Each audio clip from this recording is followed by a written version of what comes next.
Oggi si celebra Santa Giovanna Francesca de Chantal.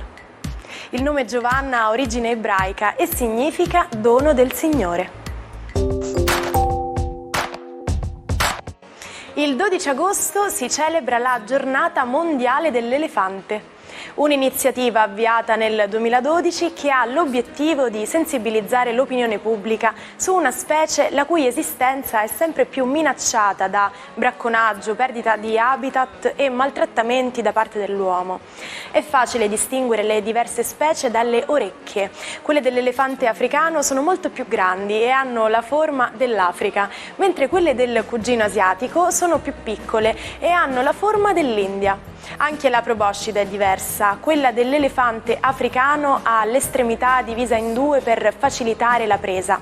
Inoltre gli elefanti africani sono per natura molto longevi e possono raggiungere i 90 anni. La giovane Judy Garland fu sottoposta a una grande pressione dai produttori per corrispondere all'immagine di perfezione di Hollywood. Le venne addirittura imposto di assumere pillole per controllare il suo peso. Nonostante tutto, Judy riuscì a creare una performance iconica. Il 12 agosto 1939 il film Il Mago di Oz, diretto da Victor Fleming, uscì nelle sale. Basato sul romanzo Il meraviglioso Mago di Oz di Frank Baum, il film vinse 2 premi Oscar per la colonna sonora e la migliore canzone, l'indimenticabile Over the Rainbow. Judy fu scelta per interpretare la protagonista Dorothy, dopo che inizialmente si era pensato a Shirley Temple. Gli scenari e i costumi del film divennero oggetti di culto, in particolare le famose scarpette rosse di Dorothy che furono vendute all'asta per una cifra di $165.000.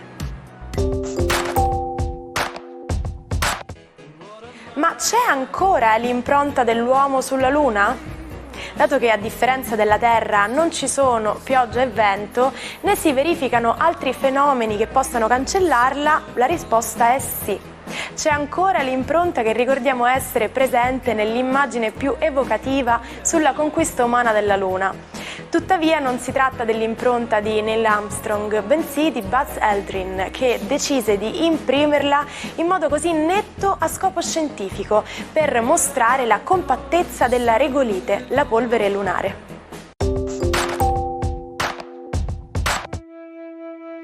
Buongiorno ai 12, oggi sono Venere e Giove a dare spettacolo, proprio perché si uniscono nel cielo creando il più bello augurio che possa esistere, un augurio di amore, un augurio di grande espansione e abbondanza. Venere pianeta della luce, Giove quello dell'espansione in esaltazione in Cancro. Stiamo a vedere. Ariete, per voi è di quadratura questo aspetto che brilla nel cielo, che rende tutti felici, e anche voi, anche se avete dei nuovi obiettivi da conquistare, che riguardano un po' la casa, la famiglia, gli affetti e i vostri progetti sentimentali. Toro, per voi è molto fortunato perché è un aspetto di un sestile che rende concreti i sogni, la realtà e soprattutto le dinamiche affettive. Gemelli, per voi questo aspetto rappresenta un indice di fortuna economica, di una possibile espansione in prospettiva, di una visione delle cose quanto mai geniale e molto più ampia e ambiziosa del solito.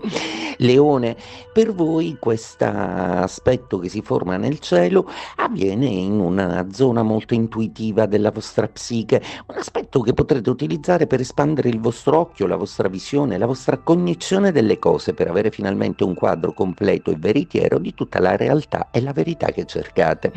Vergine, quanto mai positivo per voi questo aspetto di sestile che vi dà forza, coraggio e soprattutto che vi regala finalmente una dimensione sentimentale felice e pienamente riuscita.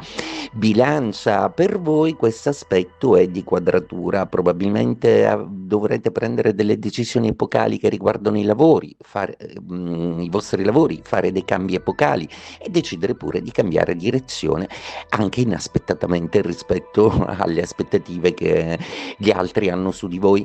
Scorpione, un meraviglioso aspetto di trigono per voi che vi restituisce finalmente amore, sentimento, serenità, espansione e sintesi. Ecco finalmente spuntare il sole per lo Scorpione. Sagittario, è il vostro pianeta Giove compartecipe di questo aspetto che rende tanto fortunato il cielo. Ne godete anche voi in maniera quasi indiretta, proprio perché dovrete ben canalizzare un evento fortunato che arriverà e gestire un'occasione al meglio. Capricorno, per voi questo aspetto è un aspetto di opposizione. Il cielo vi vuole semplicemente dire che sta a voi essere finalmente di nuovo felici, quindi cercate di varare un progetto sentimentale che vada al di là della vostra vicissitudine quotidiana. Acquario, per voi è tutto sempre straordinario e quando i pianeti sono in cancro si accendono i sogni, le voglie, le aspettative. È assolutamente un aspetto molto fortunato anche per voi, vedrete intorno a voi qualcosa fiorire finalmente. Pesci, per voi un meraviglioso aspetto di trigono, quanto mai corroborante. Giove è anche uno dei vostri pianeti, Venere nel vostro segno si esalta. Cosa desiderare di più in quest'estate in cui l'amore regna sovrano? Isaac Singer ottiene il brevetto per la sua macchina da cucire a doppia impuntura. È il 12 agosto del 1851. Messa a punto in 11 giorni e con $40 di spesa, l'invenzione presenta un'importante innovazione che segnerà il futuro delle macchine da cucire. Un pedale che permette di aumentare la potenza della forza motrice e di conseguenza la velocità nel cucito, riducendo la fatica fisica. Siete mai capitati in quelle giornate in cui le sfortune sembrano non finire mai e si accumulano una dopo l'altra? Un bicchiere cade e si rompe, il vestito nuovo si macchia e poi al supermercato ci si dimentica l'unica cosa che si doveva prendere. In inglese c'è un modo di dire perfetto per descrivere questa situazione. When it rains, it pours, che significa letteralmente quando piove, diluvia. Insomma, lo potete usare quando vi sentite travolti da una serie di sfortunati eventi. Oggi parliamo di Santa Chiara. A soli 12 anni fuggì da casa per unirsi a Francesco, si tagliò i capelli e indossò l'abito francescano. Fondò l'ordine femminile delle Clarisse, conosciute anche come le povere recluse. Nella seconda metà della sua vita Chiara fu costretta a letto a causa di una malattia. Quando Assisi fu minacciata dall'esercito di Federico II di Svevia, nonostante la sua malattia fu portata davanti alle mura della città e miracolosamente l'esercito fuggì. Questo evento viene celebrato ogni anno con la festa del voto delle Clarisse, il 22 giugno. Chiara morì a San Damiano, ad Assisi. 2 anni dopo la sua morte, Papa Alessandro IV la proclamò santa.